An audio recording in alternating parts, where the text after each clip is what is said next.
Akash Anand Bahujan Samaj party में, वैसे तो सहारनपुर का कांड आपको याद होगा, उस समय बीएसपी अध्यक्ष मायावती जी के साथ मंच पर नजर पहली बार आए थे।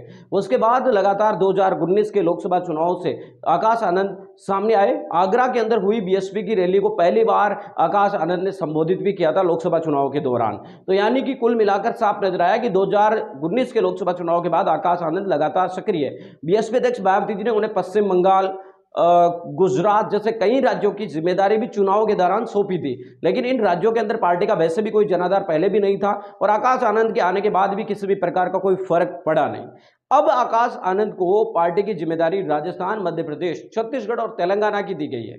ये तीनों ऐसे स्टेट है इनमें से कि जिनमें बहुजन समाज पार्टी की हर बार खाता खुलता है या बीएसपी अच्छी खासी वोट मार्जिन लेकर आती है, चाहे छत्तीसगढ़ हो, चाहे मध्य प्रदेश हो, चाहे राजस्थान, तीनों जगहों पर बीएसपी खाता भी खोलती है और आपको बता दें कि अच्छी खासी सीटें भी उनकी निकल कर आती है। तो ऐसे में आपको बता दें कि बहुजन समाज पार्टी की तरफ से आकाश आनंद को ये तीन महत्वपूर्ण जनाधार वाले राज्य दिए गए हैं। ऐसे में अगर आपको बता दें कि आकाश आनंद अपनी ताकत को परखेंगे और बहुजन समाज पार्टी को जमीनी स्तर पर मजबूत करके पार्टी को जो सीटें उनकी आ रही है लगातार, उन्हें और ज्यादा बढ़ाने की कोशिश करेंगे।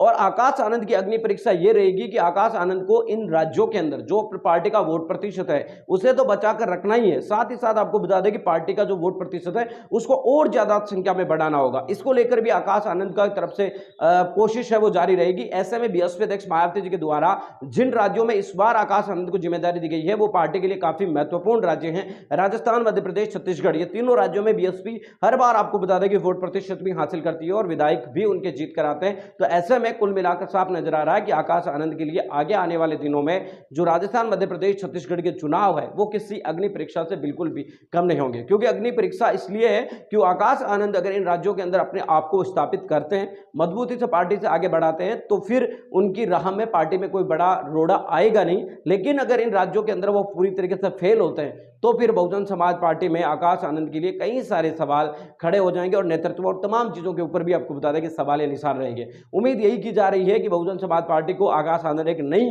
सिरे और नई ऊर्जा के साथ आगे लेकर जाएंगे। मिलेंगे कृष्ण वीडियो नेपडेटों के साथ। अब आप चले विदा, लाइक कीजिए, कमेंट कीजिए और शेयर